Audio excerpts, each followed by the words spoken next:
Hello friends, welcome to E learning programme. मेरा नाम है राजेंद्र अरोड़ा और मैं हेड ऑफ द डिपार्टमेंट हूँ कॉमर्स एंड मैनेजमेंट डिपार्टमेंट के अंदर गवर्नमेंट कॉलेज कैथल में। आज के इस ई लर्निंग प्रोग्राम के अंदर जो हमारा सब्जेक्ट है वो है बिजनेस स्टैटिस्टिक्स, और बिजनेस स्टैटिस्टिक्स के अंदर आज हम पढ़ेंगे प्रोबेबिलिटी की मल्टीप्लिकेशन थ्योरम। ये टॉपिक बीकॉम, एमकॉम और हर उस क्लास में जिसमें स्टैटिस्टिक्स एज ए सब्जेक्ट है और प्रोबेबिलिटी एज ए चैप्टर बड़ा ही इंपॉर्टेंट टॉपिक है। तो शुरू करते हैं प्रोबेबिलिटी मल्टीप्लिकेशन थ्योरम। लेकिन इससे पहले हम कई बार इस तरह के सेंटेंसेस का प्रयोग करते हैं, हमें पता भी नहीं होता कि हम प्रोबेबिलिटी की बात कर रहे हैं। ये देखो, कुछ एक सेंटेंसेस मैंने यहाँ पर लिखे हैं। क्या है? Probably it may rain today, हो सकता है कि आज यहाँ बरसात हो, वैसे मौसम बना भी हुआ है। It is likely that mister Vijay may not come, हो सकता है कि आज मिस्टर विजय ना आए। और क्या है? There are chances that Sonia will come first, इस बात के चांसेस हैं कि सोनिया फर्स्ट आ जाए। वैसे भी गर्ल्स बड़ी होशियार होती हैं, फर्स्ट आने के चांसेस उनके ज़्यादा होते हैं। It is possible that Hindustan Unilever limited will declare dividend this year, इस बात के भी चांसेस हैं कि हिंदुस्तान यूनिलीवर लिमिटेड इस साल डिविडेंड डिक्लेयर कर दे।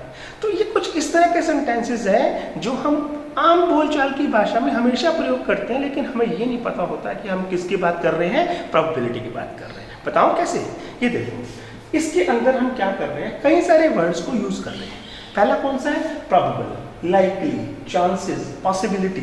ये कुछ इस तरह के वर्ड हैं जो हमें एक और इशारा कर रहे हैं कि हाँ, कुछ एलिमेंट ऑफ अनसर्टेनिटी है। क्या? It means that there is an element of uncertainty involved. इन सारी की सारी बातों में कहीं ना कहीं एलिमेंट ऑफ अनसर्टेनिटी है।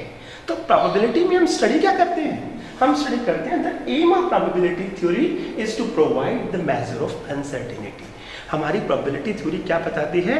ये बताती है कि क्या हम उस अनसर्टेनिटी को नाप सकते हैं। हाँ, प्रोबेबिलिटी का मुख्य उद्देश्य ही उस अनसर्टेनिटी को नापना होता है। ये नापने से हमारे को फ़ायदा क्या होगा? फ़ायदा ये होगा कि हम इसके आधार पर बड़े सारे अलग अलग तरह के डिसीजन ले सकते हैं, और बिजनेस या कंपनीज की बात करें तो वहाँ पर प्रोबेबिलिटी बड़ी इंपॉर्टेंट है। अगर किसी काम के होने की संभावना बहुत ज़्यादा है तो हम उस काम को करेंगे, और अगर किसी काम के होने की संभावना या प्रोबेबिलिटी कम है तो हम उस काम को छोड़ देंगे। ये हमारे डिसीजन मेकिंग के अंदर बड़ी ही हेल्पफुल है। चलिए, इस बात को ना हम एक डेफिनेशन के जरिए समझने की कोशिश करते हैं। ये है प्रोबेबिलिटी की डेफिनेशन आपके लिए। Probability is a ratio of favourable cases to the total number of equally likely cases. Probability क्या है? जो रेशियो है वो किनका है? फेवरेबल नंबर ऑफ केसेस और total number of equally likely cases का जो रेशियो है वो होती है प्रोबेबिलिटी। चलो, इस बात को ना हम एक प्रोबेबिलिटी के मैथमेटिकल मॉडल के जरिए समझने की कोशिश करते हैं। ये है हमारे लिए प्रोबेबिलिटी। इसमें क्या करते हैं? हम फेवरेबल नंबर ऑफ केसेस और total number of equally likely cases के रेशियो को लेते हैं। फेवरेबल नंबर ऑफ केसेस को हम डिनोट करते हैं n से, और total number of equally likely cases को डिनोट करते हैं n से। तो m divide by n is a ratio of favourable number of cases to the total number of equally likely cases. किसी काम के होने की प्रोबेबिलिटी को हम p a से डिनोट करते हैं, और स्मॉल्स में हम इसको कह देते हैं स्मॉल p। इसी के साथ किसी काम के होने की प्रोबेबिलिटी को तो हमें समझ में आ गई। अब दूसरी बात है किसी काम के ना होने की प्रोबेबिलिटी। किसी काम के ना होने की प्रोबेबिलिटी को हम कैसे करते हैं? पी ए बार से डिनोट करते हैं, और स्मॉल्स में कहें तो हम क्यू से डिनोट करते हैं। अब आपको भी पता है, मुझे भी पता है कि जो टोटल प्रोबेबिलिटी होती है किसी काम के होने की या ना होने की, उसे हम किससे डिनोट करते हैं? 1 से। अब अगर किसी काम के होने की प्रोबेबिलिटी पी ए है तो किसी काम के ना होने की प्रोबेबिलिटी कितनी होगी? 1 माइनस पी ए, या हम दूसरे शब्दों में कहें तो 1 minus m divided by n। तो यहां आकर हमें प्रोबेबिलिटी का ठीक ठाक सा मतलब पता चल गया है। चलिए, अब हम उस मेन टॉपिक की बात करते हैं जिसके लिए हम ये लेक्चर डिलीवर कर रहे हैं। वो है multiplication theorem of probability. Multiplication theorem को हम 3 बड़े पार्ट्स में स्टडी करेंगे। पहला है इंडिपेंडेंट इवेंट्स के लिए मल्टीप्लिकेशन थ्योरम, फिर है probability of happening at least 1 independent events, और तीसरा केस है डिपेंडेंट इवेंट्स का, जिसके अंदर हम बात करेंगे कंडीशनल प्रोबेबिलिटी की। तो सबसे पहले किसकी बात करते हैं? इंडिपेंडेंट इवेंट्स के लिए मल्टीप्लिकेशन थ्योरम। अब ये इंडिपेंडेंट इवेंट्स के केस में मैंने यहाँ भी कितने इवेंट्स लिए हैं आपके लिए? 2 इवेंट्स लिए हैं। पहला इवेंट ए है और दूसरा इवेंट बी। अब यहाँ जो इंपॉर्टेंट बात ये है कि ए जो इवेंट है उसके होने की संभावना बी इवेंट के होने की संभावना से पूरी तरह स्वतंत्र है, इसीलिए ए और बी दोनों कौन सी हैं? Independent event. तो अगर 2 इंडिपेंडेंट इवेंट्स हैं और इसके बीच में एंड आता है कि what is the probability of happening A and probability of happening B, तो हम किसकी बात करेंगे? एंड के केस में हम मल्टीप्लिकेशन थ्योरम की बात करेंगे। Suppose a die is thrown once, उसमें हम क्या कहते हैं? या तो 4 आ जाए या 5 आ जाए। ये किन के केसेस थे? ये थे एडिशन के केसेस। अब मल्टीप्लिकेशन के अंदर हम क्या करेंगे? अ डाई इज थ्रोन वंस नहीं, अ डाई इज थ्रोन ट्वाइस। पहली बार भी 4 आए एंड दूसरी बार भी 4 आए। तो जहां हम एक चीज को एक से ज्यादा बार करेंगे, यहां इस केस में कितनी बार कर रहे हैं? 2 बार। तो पहली बार भी एक आइटम के आने की प्रोबेबिलिटी एंड दूसरी बार भी एक आइटम के आने की प्रोबेबिलिटी, तो यहां पे लगती है हमारी मल्टीप्लिकेशन थ्योरम। अब P A B means P A and B, तो उसके लिए मैंने क्या किया? Probability of A now multiplied by probability of B. Probability of A अभी हम पढ़ के हटे क्या थी? m/n। अब चूंकि यहां पर 2 इवेंट्स हैं तो हमने क्या कर दिया? m1/n1। Likewise probability of happening of event b is m2/n2। अब हम बात कर रहे हैं पी ए एंड बी की, that means m1/n1 multiplied by m2/n2। ये है हमारी मल्टीप्लिकेशन थ्योरम इंडिपेंडेंट इवेंट्स के लिए। चलो इस बात को ना मैं बड़े आसानी से आपको समझाता हूं एक प्रैक्टिकल से। अब ये देखिए, ये मेरे पास एक प्रैक्टिकल है, एक क्वेश्चन है आप लोगों के लिए। From a pack of 52 cards 2 cards are drawn at a random one after another. यानी पैक ऑफ कार्ड में से 2 कार्ड्स निकाले गए एक एक करके, विद रिप्लेसमेंट। विद रिप्लेसमेंट का मतलब क्या? एक बार हमने कार्ड निकाला, देखा और वापिस पैक के अंदर डाल दिया। कैसे? अभी मैं बताता हूं, 1 minute. What is the probability that both the cards are king? अब इस बात की प्रोबेबिलिटी बताओ कि दोनों क्या है? किंग है। अब ये मेरे पास पैक ऑफ कार्ड पड़ा है, पहले मैं क्या निकालता हूं? एक किंग। आप लोगों के लिए किंग हाजिर है, तो इस किंग के आने की प्रोबेबिलिटी मेरी कितनी हो गई? चूंकि 4 किंग्स होते हैं, 52 कार्ड्स है, तो 4/52। अब चूंकि मैं बात कर रहा हूं किसकी? विद रिप्लेसमेंट की बात कर रहा हूं, तो विद रिप्लेसमेंट के अंदर मैंने क्या किया? उस कार्ड को वापस डाल दिया आप लोगों के लिए। अब क्या करना है? अब दूसरी बारी लेनी है मेरे को, अपनी दूसरी बारी लेनी है, तो मेरे क्या होगा? आजा भाई, मेरा दूसरा किंग निकल जा। ये मेरा दूसरा किंग निकला। अब इस किंग के आने की प्रोबेबिलिटी भी कितनी है? क्योंकि मैंने दूसरी बार निकाला, वहां पर कितने पते थे? पिछले वाला वापस डाल दिया था, तो कितने हो गए थे? 52। तो 52 में से अब किंग कितनी हो गई उसके अंदर वापस? 4।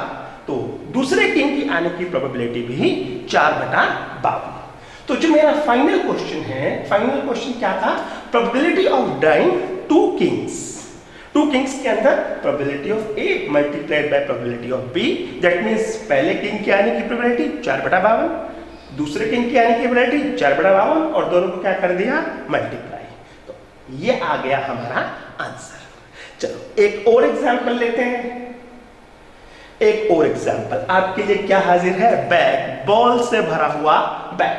अ bag contains 5 red and 3 black balls. Bag में कितनी है? 5 रेड बॉल्स है और 3 ब्लैक बॉल्स।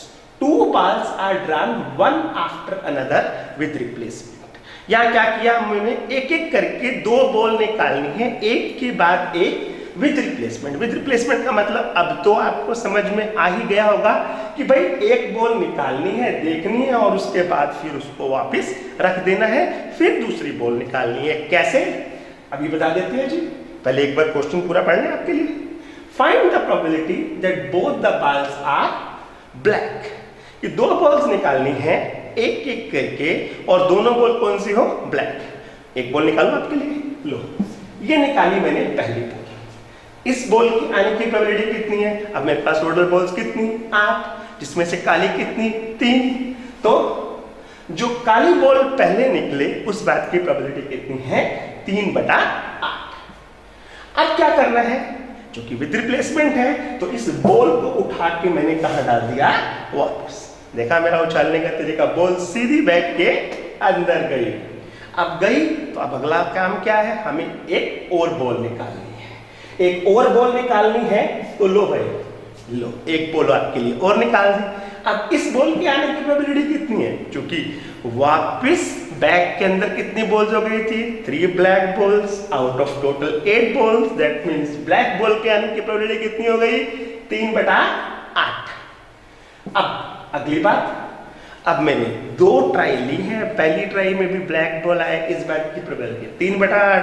दूसरी ट्राई में भी ब्लैक बॉल आए, इस बात की प्रोबेबिलिटी 3/8। तो P A एंड B दोनों बॉल्स ब्लैक आए, इस बात की probability 3/8 multiplied by 3/8, that means 9/64।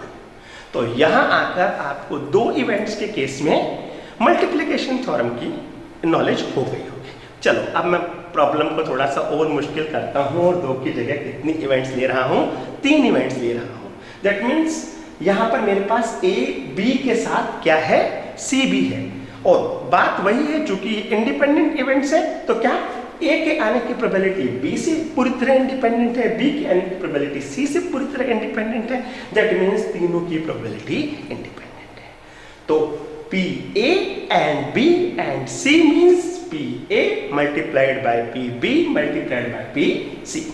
तो likewise M1 by N1 multiplied by M2 by N2 multiplied by M3 by N3। तो ये क्या था? मल्टीप्लिकेशन थ्योरम 3 इवेंट्स के केस में। चलो इसको एग्जाम्पल के जरिए और बता देता हूं। आ जाओ एग्जाम्पल आ जाओ। अ कॉइन इज टॉस्ड 3 टाइम्स। अब एक कॉइन कितनी बार उछाला गया? 3 बार। What is the probability of getting all 3 heads? पहली बार में भी हेड, दूसरी बार में भी हेड, तीसरी बार में भी हेड। तो पहली बार में हेड आने की प्रोबेबिलिटी 1/2, दूसरी बार में आने की प्रोबेबिलिटी 1/2, तीसरी बार में आने की प्रोबेबिलिटी 1/2। तीनों बार हेड आए, that means multiplication theorem 3 events के लिए तीनों को क्या कर दिया? मल्टीप्लाई। Answer is 1/8। देखा कितना आसान था। चलो एक एग्जाम्पल और लेते हैं। एग्जाम्पल क्या है? A class consists of 100 students. एक क्लास में कितने बच्चे हैं? 100। Out of which 25 are girls and 75 are boys. Girls वैसे ही क्लास के अंदर रेशो कम ही रहता है। तो क्या 25 गर्ल्स हैं, 75 बॉयज हैं। 10 of them are rich. Total 100 में से 10 लोग अमीर हैं और बाकी लोग नॉन अमीर हैं। वो मिडिल क्लास भी हो सकते हैं, वो थोड़ी पुअर क्लास के भी हो सकते हैं। एंड रिमेनिंग आर पुअर, लिखा ही हुआ है कि पुअर है।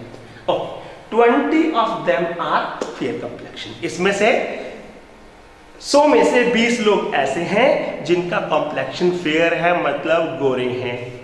What is the probability of selecting a fair complexion rich girl? यानी अब पूरी क्लास के अंदर हमें क्या ढूंढनी है? एक ऐसी, पहले तो ढूंढनी है लड़की, और उसके बाद वो कैसी हो? वो सुंदर भी हो और ऐसे वाली भी हो। तो देखें इस बात की प्रोबेबिलिटी कितनी निकलेगी। चलो सबसे पहले तो क्या करते हैं, हम गर्ल के आने की प्रोबेबिलिटी ढूंढते हैं कि भाई पूरी क्लास के अंदर गर्ल्स के आने की। अब गर्ल्स 100 में से कितनी है? 25। तो किसी लड़की के सिलेक्ट होने की प्रोबेबिलिटी कितनी होगी? 25/100। उसके बाद अगर मैं ढूंढूं कि 100 में से अमीर कितने? अमीर 10। तो अब किसी अमीर के आने की प्रोबेबिलिटी कितनी होगी? 10/100। अब उसके बाद गोरे कितने? गोरे 20 और कम गोरे बाकी के। अब बात करते हैं कि किसी एक को हम सिलेक्ट करें और वो क्या हो? गोरा भी हो। उस बात की प्रोबेबिलिटी कितनी है? 20/100।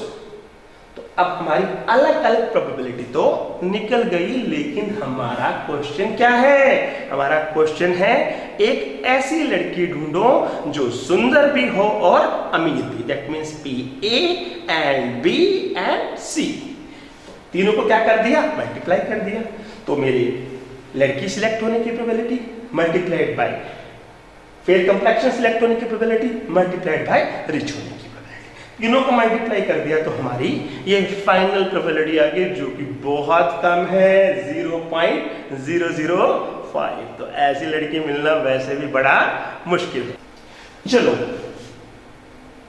अब हम अगले पार्ट की बात करते हैं, जहां probability of happening of at least one event in the case of an independent events है।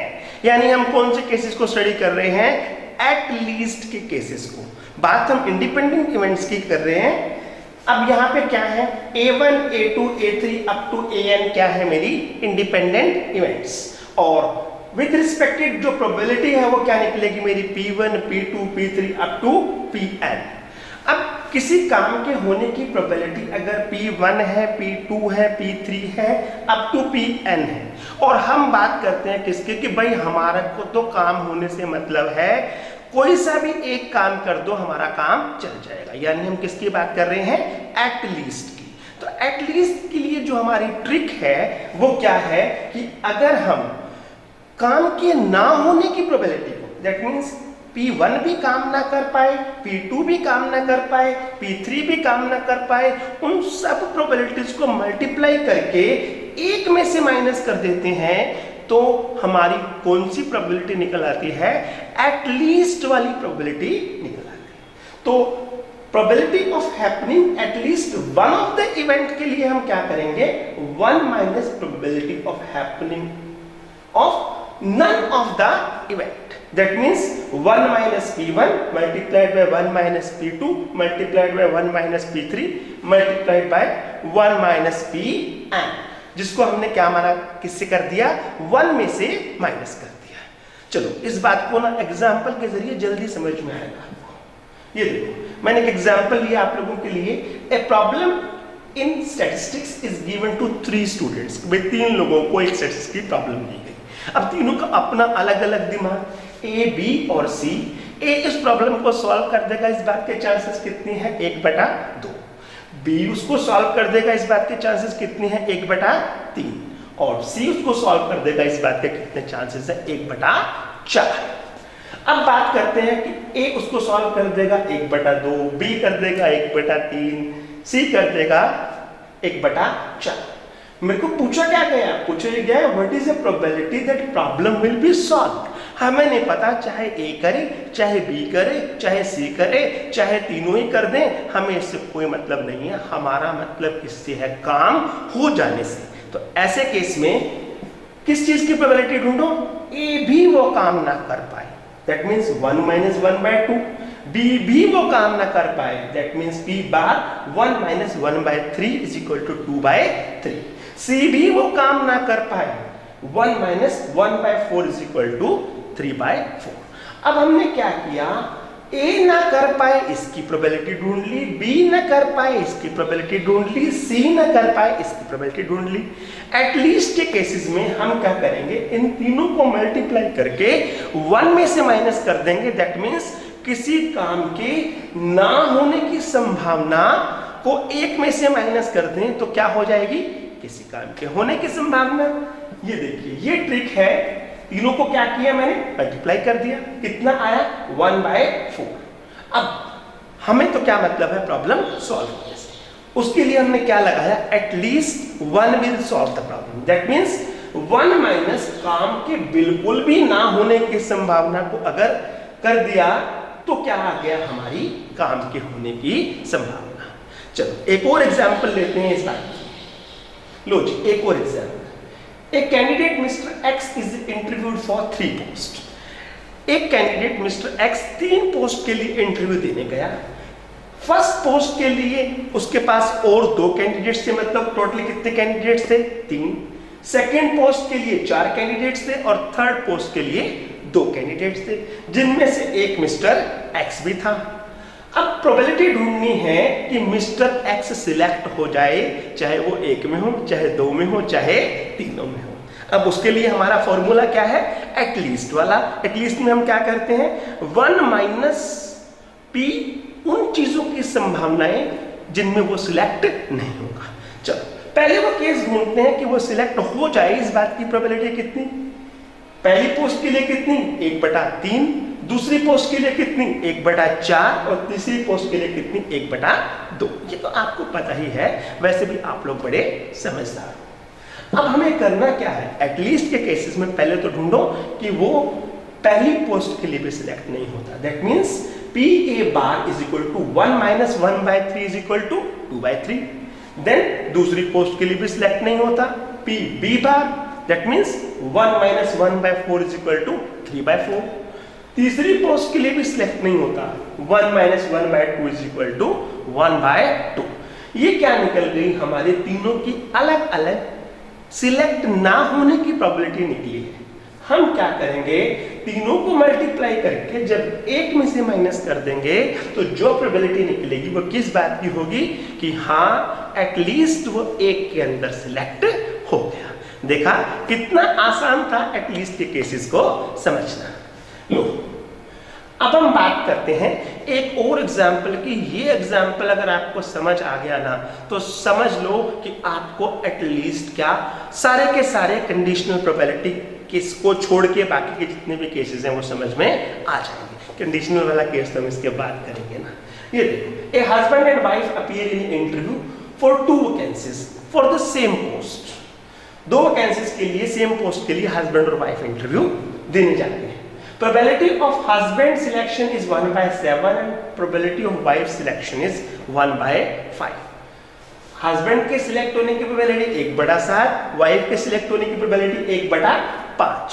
देखा यहां भी वाइफ बेनिफिट में है। What is the probability that at least one of them will be selected, both of them will be selected, none of them will be selected? अब यहाँ आकर आपको completely सारा कुछ समझ आ जाएगा क्योंकि मैंने इसमें सारे ही केसेस ले लिए। कौन सा, एटलीस्ट वाला भी ले लिया, बोथ वाला भी ले लिया और नन वाला भी। अब दोनों सिलेक्ट होते हैं तो दोनों की होने की संभावना को मल्टीप्लाई कर दो, दोनों सिलेक्ट।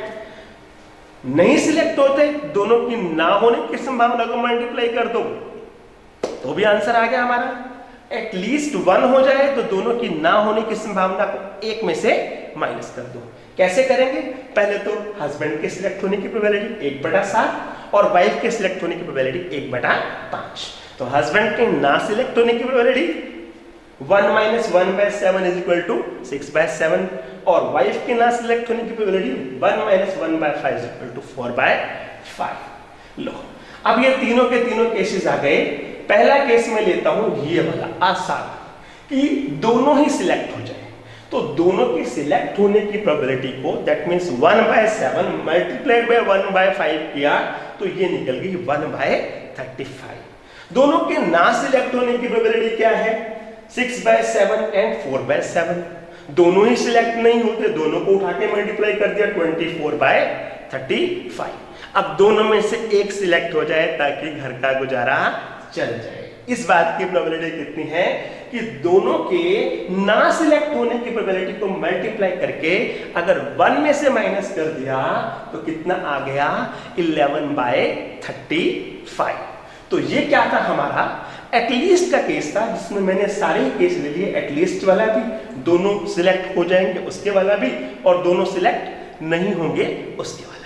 तो यहां आकर आपको ये टॉपिक बड़ी आसानी से समझ में आ गया होगा। अब बची क्या हमारे पास, conditional probability. That means dependent events की हम इसके अंदर बात करेंगे। अब यहां पहले तो हम क्या करते हैं, पी ए एंड बी की बात पहले भी करते थे, अब भी करेंगे।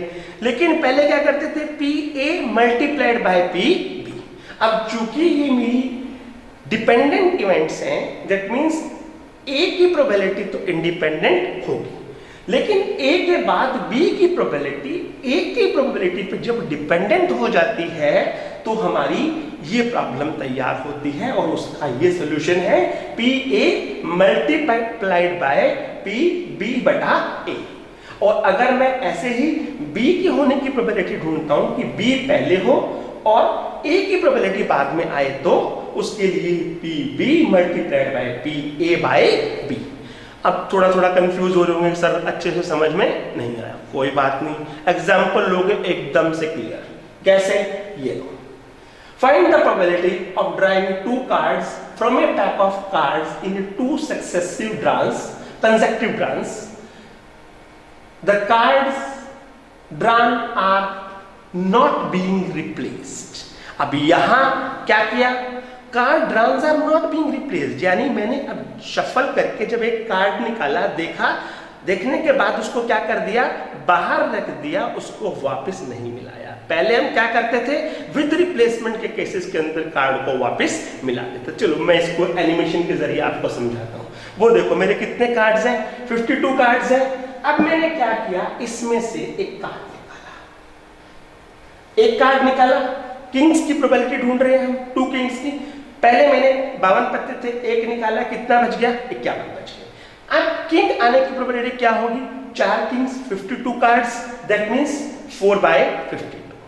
अब अगला काम क्या करना है, हमें इस पत्ते को वापस नहीं डालना, दूसरा पत्ता निकालना है। ये एक और कार्ड निकल गया, ये कार्ड निकला, तो अब इसके आने की प्रोबेबिलिटी कितनी है। यहां पर थोड़ा सा ट्रिक है। ट्रिक क्या थी कि पहले जो किंग निकला था वो कितने में से निकला था, 52 पत्तों में से निकला था। तब कितने थे, 4 किंग थे। क्योंकि अब ये किंग मेरा बाहर निकल गया, तो 51 पत्तों में कितने किंग बचे, 3 किंग बचे। तो दूसरा भी किंग निकले, इस बात की प्रोबेबिलिटी कितनी रहेगी, 3/51। अब दोनों ही किंग निकले, इस बात की प्रोबेबिलिटी कितनी रहेगी, पहले की तो इंडिपेंडेंट थी पूरी तरह से 4/52, लेकिन दूसरा किंग के लिए पहले किंग ने दूसरे किंग की प्रोबेबिलिटी को अफेक्ट कर दिया, क्योंकि हमने उस कार्ड को वापस नहीं डाला। तो कितनी हो गई, 3/51। और अगर पहला भी किंग हो एंड दूसरा भी किंग हो और बात हो विदाउट रिप्लेसमेंट की, तो हम इनको मल्टीप्लाई करेंगे, तो ये आ गई प्रोबेबिलिटी दोनों किंग्स के निकलने की। एक और एग्जाम्पल लेते हैं। अब ये एग्जाम्पल किसके लिए है, 3 के लिए। पहले थ्योरम समझते हैं, उसके बाद एग्जाम्पल देखेंगे। Probability of A and B and C. अब मेरे पास कितनी इवेंट्स हो गई, 3। और कंडीशनल प्रोबेबिलिटी की बात करेंगे तो P A multiplied by P B बटा ए। यहां बी इवेंट किसके ऊपर डिपेंडेंट है, ए के ऊपर डिपेंडेंट है। देन सी इवेंट ए और बी दोनों पे डिपेंडेंट है। इसलिए जो मेरा सिंटैक्स बन रहा है वो क्या बन रहा है, P A multiplied by P B बटा A multiplied by P C बटा ए बी। थोड़ा समझ में आया, कोई बात नहीं। एग्जाम्पल लेते हैं, ज्यादा अच्छे से समझ में आएगा। लो क्वेश्चन वही, लेकिन अब हम कितने पत्ते निकालेंगे, 3। Find the probability of drawing a king, a queen and a name in a order from a pack of cards in 3 consecutive draws. अब कितने ड्रॉ करनी है हमें, 3। एक एक करके 3 पत्ते निकालने हैं। पहला लेना है, लेके बाहर रख देना है, फिर दूसरा लेना है, लेके बाहर रख देना है, फिर तीसरा लेना है, लेके बाहर रखना है। कैसे, लॉजिक कर देते हैं आपके सामने। लो भाई, ये मैंने पत्ता निकाला पहला। What is the probability that first one is king. King के आने की प्रोबेबिलिटी कितनी, 4 किंग्स हैं। टोटल कार्ड्स कितने थे मेरे, 52। तो किंग के आने की प्रोबेबिलिटी होगी मेरी 4/52। अब चूंकि विदाउट रिप्लेसमेंट का केस है, दैट मीन्स इस पत्ते को हमें यहीं का यहीं रखना है। और मेरे अब कितने पत्ते रह गए उसके अंदर, 51। अब 51 में से दूसरी क्या निकालनी है, रानी निकालनी है। लो जी, ये निकाल दिया आपके लिए रानी। अब रानी निकाली तो रानी कितने थे उसके अंदर, क्वीन कितनी थी, 4, लेकिन पत्ते कितने थे, 51। तो क्वीन के आने की जो प्रोबेबिलिटी है मेरी क्या निकली, 4/51। अब अगली बात, कितने पत्ते रह गए, 50। 50 पत्तों में अब क्या निकालना है, नेम यानी गुलाम। गुलाम निकालना है, तो आजा मेरी गुलाम। ये निकल गया मेरा गुलाम।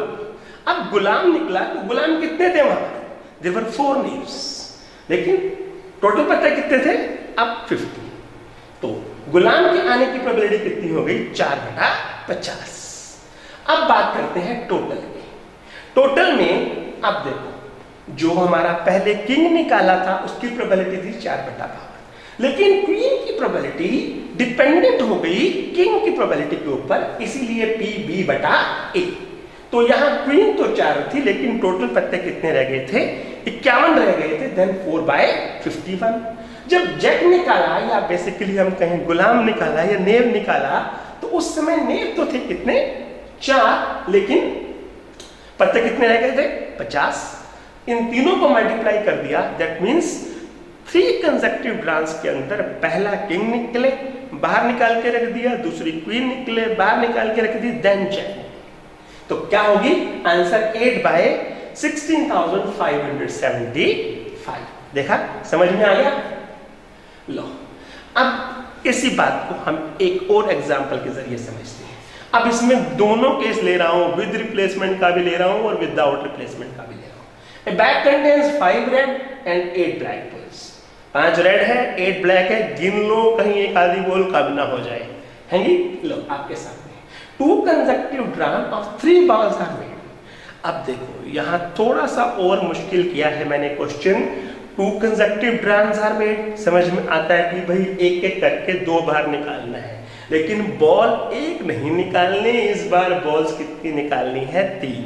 जब एक से ज्यादा बॉल्स एक बार में निकालनी हो तो आपको पता है किसका यूज होता है? कॉम्बिनेशंस का यूज होता है। तो यहाँ हम कॉम्बिनेशन का भी यूज करेंगे, विद रिप्लेसमेंट भी देखेंगे, विदाउट रिप्लेसमेंट भी देखेंगे। ओके, क्वेश्चन पूरा पढ़ते हैं। Find the probability that first drawing will give 3 black balls and second drawing will give 3 red balls. भाई पहली बार निकालेंगे तो 3 कौन सी बॉल निकलेंगी? ब्लैक बॉल्स निकलेंगी, और दूसरी बार निकालेंगे तो 3 कौन सी निकलेंगी? रेड बॉल्स निकलेंगी। प्रॉब्लम को सॉल्व करना है विद रिप्लेसमेंट के साथ भी और विदाउट रिप्लेसमेंट के साथ भी। अब आप बिल्कुल समझदार हो, आपको पता है कि विद रिप्लेसमेंट का मतलब क्या होता है। क्या होता है लो करके दिखाएं। पहले क्या निकालनी है हमें? 3 ब्लैक बॉल्स। आ जाओ भाई, मेरी 3 ब्लैक बॉल्स आ जाओ, ट्राई करते हैं। पहले 3 ब्लैक बॉल्स निकल जाए, मेरी 3 ब्लैक बॉल्स निकल गई आपके सामने 3 ब्लैक बॉल्स। अब इनके आने की प्रोबेबिलिटी कितनी? अब चूंकि हमारी टोटल बॉल्स कितनी है? 13 में से 3 बॉल्स के निकालने के जो टोटल नंबर ऑफ कॉम्बिनेशंस बनेंगे वो कितने बनेंगे? 13C3। लेकिन ब्लैक बॉल्स कितनी है मेरी? 8। उसमें से 3 ब्लैक बॉल निकलने की जो मेरी प्रोबेबिलिटी बनेगी वो क्या होगी? 8C3 divided by 13C3। That means favorable number of outcomes divided by total number of outcomes। अब हमें क्या करना है? एक और ट्राई मारनी है, और अब की कौन सी निकालनी है? लाल बॉल निकालनी है। तो इनको वापस रखें या ना रखें? विद रिप्लेसमेंट का केस है, क्या करें? वापस रखना है। चलो भाई इनको क्या कर देते हैं? वापस डाल देते हैं। लो आपके लिए बॉल्स वापस अंदर। अब अगला काम क्या करना है? अब निकालनी है मुझे 3 लाल बॉल्स। लो ये 3 लाल बॉल्स निकल जाओ यार मेरी, ये निकल गई मेरी 3 लाल बॉल्स। अब ये 3 लाल बॉल्स निकले, रेड बॉल्स निकले, इसकी प्रोबेबिलिटी कितनी? टोटल कितनी? 5 रेड बॉल्स है, तो 5C3 डिवाइडेड बाय 13C3। तो अब फर्स्ट ड्राइंग की 3 ब्लैक बॉल्स की प्रोबेबिलिटी निकल गई, सेकेंड ड्राइंग की 3 रेड बॉल्स की प्रोबेबिलिटी निकल गई। अब आपको पता है क्या करना है? इनको क्या कर देना है?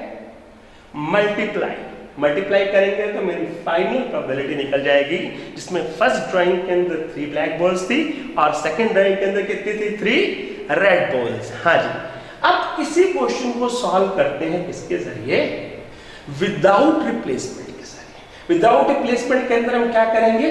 पहले 3 ब्लैक बॉल्स निकालेंगे और उसके बाद उनको अंदर नहीं रखना, फिर 3 लाल बॉल निकालेंगे। चलो पहले क्या करते हैं? 3 ब्लैक बॉल निकालें। आ जाओ भाई मेरी 3 ब्लैक बॉल्स बाहर आ जाओ। ये आ गई आपके लिए 3 ब्लैक बॉल्स बाहर, और इनके आने की प्रोबेबिलिटी कितनी है? वही 8C3 डिवाइडेड बाय 13C3। अब इनको वापस नहीं डालना, और दूसरी बार में क्या निकालनी है? 3 रेड बॉल्स। चलो वो भी निकाल दें। मेरी 3 red balls, exactly these are 3 red balls for you. अब इन 3 लाल बॉलों के आने की प्रोबेबिलिटी कितनी होगी? अब क्या था? वहां पर कितनी बची थी? पहले 3 निकल गई थी, तो 13 में से कितनी बची थी? 10। लेकिन लाल बॉल्स कितनी थी? 5 में से 3 लाल बॉल हमारी फेवरेबल नंबर ऑफ आउटकम्स। लेकिन टोटल नंबर ऑफ आउटकम्स अब रिड्यूस होकर 13 की जगह कितनी रह गई? 10। तो पहले 3 ब्लैक बॉल्स आए, इस बात की प्रोबेबिलिटी कितनी है? 8C3 डिवाइडेड बाय 13C3 और बाद में 3 रेड बॉल्स हैं, इस बात की प्रोबेबिलिटी कितनी 5C3 डिवाइडेड बाय 10C3। तो अगला काम क्या करना है, अगला काम है मल्टीप्लिकेशन का। मल्टीप्लिकेशन में दोनों को मल्टीप्लाई कर दिया और हमारा आंसर आ गया। कौन सा केस, विदाउट रिप्लेसमेंट का केस। तो यहां आकर हमारा ये टॉपिक मल्टीप्लिकेशन थ्योरम, जिसके अंदर हमने टोटल 3 बड़े केसेस को लिया, इंडिपेंडेंट इवेंट के केसेस को भी लिया, एटलीस्ट वाले केसेस को भी लिया और उसके बाद फिर कंडीशनल प्रोबेबिलिटी यानी डिपेंडेंट इवेंट्स के केसेस को भी लिया और सब चीज़ों को थ्योरम और एग्जाम्पल के जरिए बड़े अच्छे तरीके से समझा। उम्मीद करता हूं कि आपको बड़े अच्छे से समझ आया होगा और आपने इस लेक्चर को एंजॉय भी किया होगा। अब अगर फिर भी कोई प्रॉब्लम आती है तो आपको पता है कि ये लेक्चर YouTube पे 24 आवर्स अवेलेबल है, आप बार बार रिवाइंड करके भी इस लेक्चर को देख सकते हो। फिर भी अगर आपको कोई दिक्कत आती है तो आप वीडियो के नीचे कमेंट के अंदर अपना क्वेश्चन छोड़ो, I will definitely answer your question. Thank you very much for sparing so much of time